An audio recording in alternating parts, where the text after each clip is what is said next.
Hai Sobat Lentera, Tarajus kembali hadir menyapa Anda dengan membawakan sederet informasi terhangat dan inspiratif. Kita mulai dari sirkuit Sentul Lombok Tengah. Presiden Joko Widodo menyampaikan apresiasi terhadap perkembangan penyelenggaraan MotoGP di Indonesia dalam 3 tahun terakhir.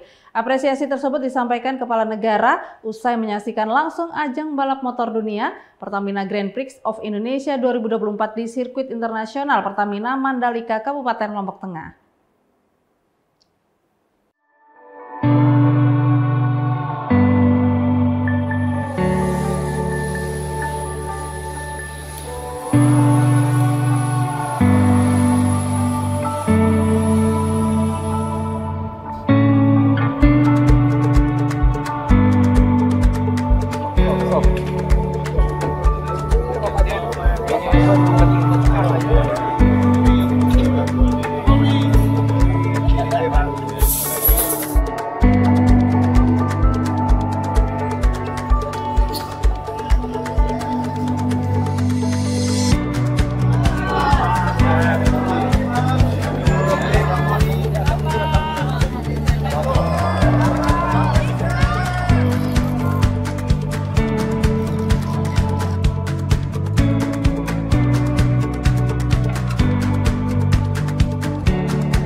Balapan di Mandalika hari ini, Pak? Ya, saya melihat perkembangan dalam 3 tahun ini sangat baik, utamanya dalam manajemennya lebih baik, fasilitas juga terlihat semakin baik.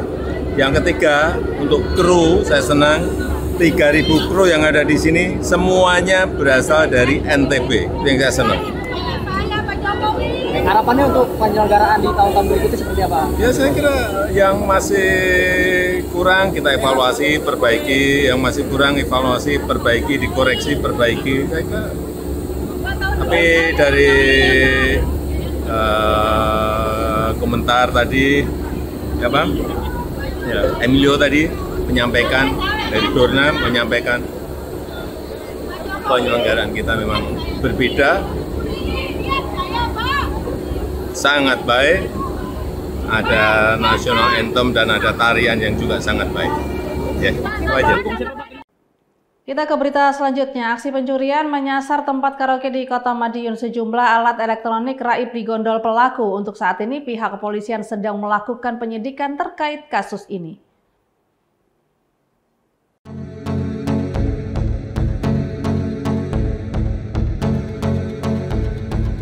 Joker karaoke yang berada di Jalan Ring Road, Kelurahan Mengegong, Kecamatan Manguharjo, Kota Madiun dilaporkan dibobol maling.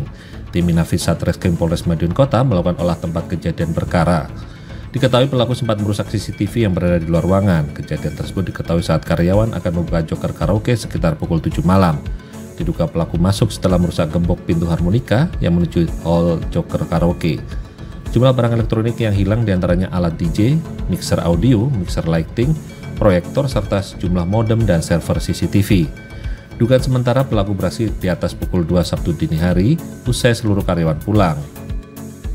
Nah, diketahui oleh pegawai saya kasir itu jam 19 WIB ya, terus laporan sama saya ini ada pembobol maling masuk, tapi ini kabelnya brodol semua ya.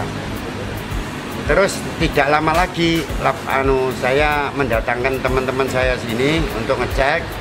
Ya taunya Terus baru laporan lagi, pintu yang dibobol itu yang sebelah pojok sini. Ya gemboknya tidak ada 2. Tapi saya curiganya kalau maling yang pinter itu kan, itu ada kunci di tengah itu tidak rusak itu. Kunci apa ya? Kunci harmonika. Pintu harmonika, kunci tengah itu harusnya dia pikir, wah ini kalau gembok rusak, ini tidak bisa dibuka, kan begitu. Nah, tapi ternyata kok semudah itu bobolnya dari sini. Jadi mungkin itu ya sudah dipelajari. Ahmad menambahkan akibat peristiwa ini untuk sementara waktu menutup operasional Joker Karaoke, sementara kasus ini kini tengah didalami Satreskrim Polres Madiun Kota. Berita Korpasida melaporkan untuk Antara TV.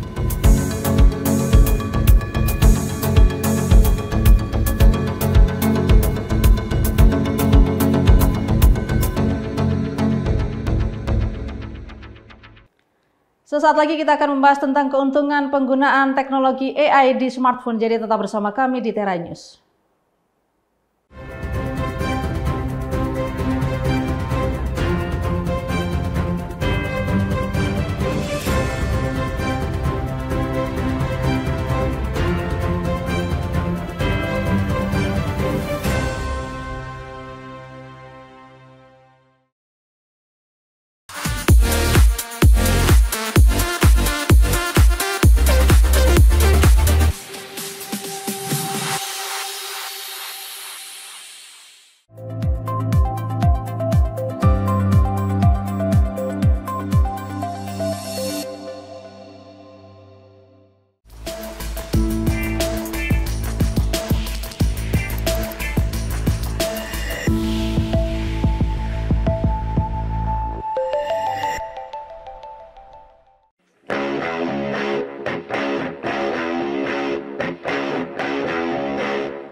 Terima kasih Anda masih bersama kami di Tera News. Sobat Lentera, raksasa ponsel Apple meluncurkan iPhone terbaru dengan teknologi kecerdasan buatan atau AI yang disebut sebagai Apple Intelligence. Persaingan memanfaatkan AI ini terjadi di tengah upaya menggairahkan kembali penjualan smartphone yang sempat stagnan. 4 ponsel terbaru buatan Apple menggunakan kecerdasan buatan atau AI. Teknologi yang digunakan dalam iPhone seri ke-16 ini disebut sebagai Apple Intelligence. It's adding generative AI to the iPhones. It means that you can write a sentence and then say, elaborate on it or clarify it. The writing tools in general from generative AI are fantastic, but having that built into the iPhone apps, that's a game changer. AI juga menjadi andalan bagi produsen smartphone lainnya, termasuk Google dengan ponsel Pixel 9. The AI demos were really great. I thought that they were a step ahead of what we've seen.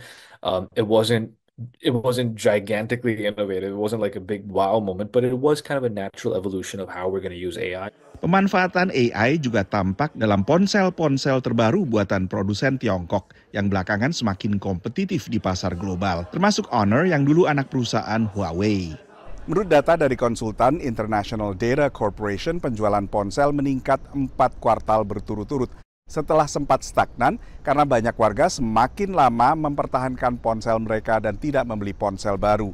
AI diyakini termasuk di antara faktor yang membuat banyak warga membeli ponsel baru. Menurut survei 451 Research yang dikutip S&P Global, hampir sepertiga konsumen kini mengganti ponsel setiap 5 tahun. Sementara penjual ponsel bekas, Cell menyebut rata-rata konsumen mempertahankan ponsel mereka selama 3 tahun lebih lama dibandingkan tahun 2017 dan sebelumnya saat mereka ganti ponsel tiap sekitar 2 tahun. Perhaps replacement rates on devices will maybe stabilize where they are now instead of continuing to get longer. But AI certainly does give people a reason to look at their old devices, perhaps think about upgrading them and how they can get their hands on some of the new features and technology. Tapi analis lain tak terlalu yakin. Honestly, I'm not convinced that, the capabilities that they introduce is going to drive that many people to upgrade. What I found really interesting, actually, is how much they focused on trade-ins. I don't remember them ever talking so much about trade-ins to encourage people to upgrade. And, the other problem, of course, is all of the initial AI models are US English only. So that cuts out, a decent portion of the world. And some of this stuff won't come until next year for other regions around the world in other languages. S&P Global menemukan alasan orang bertahan dengan ponsel lama mereka lagi-lagi soal tingginya inflasi, lalu juga suku bunga tinggi yang membuat cicilan lebih mahal. Dari Washington DC, Nova Purwadi dan tim VOA. Rancangan busana yang memadukan budaya Papua dan Jawa meramaikan panggung busana New York Indonesia Fashion Week 2024. Acara tahunan ini juga menampilkan rancangan busana untuk generasi muda serta adanya pentas seni budaya Indonesia.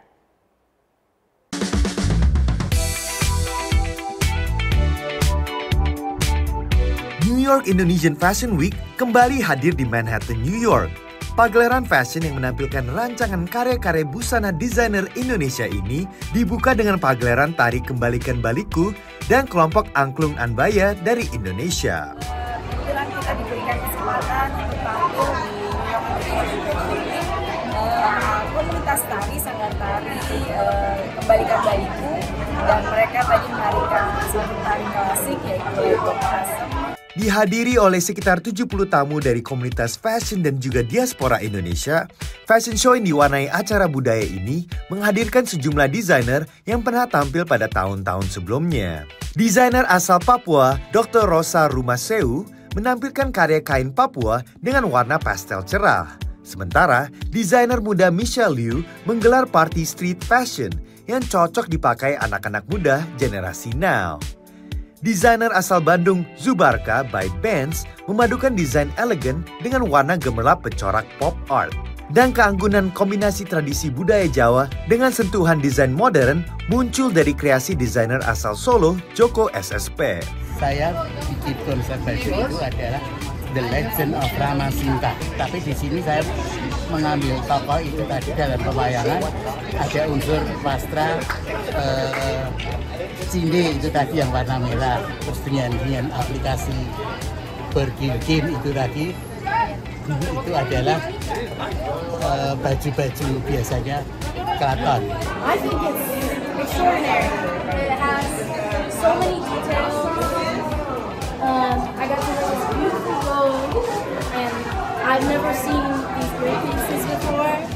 I'm in love with the fashion. Tampil juga saksofonis jazz Indonesia Yuyun George. Tapi kali ini memang agak beda karena kita membawa apalagi yang dari Solo itu ya, Mas Joko dengan tim angklungnya dan tim Kembalikan Balikku itu yang keren banget.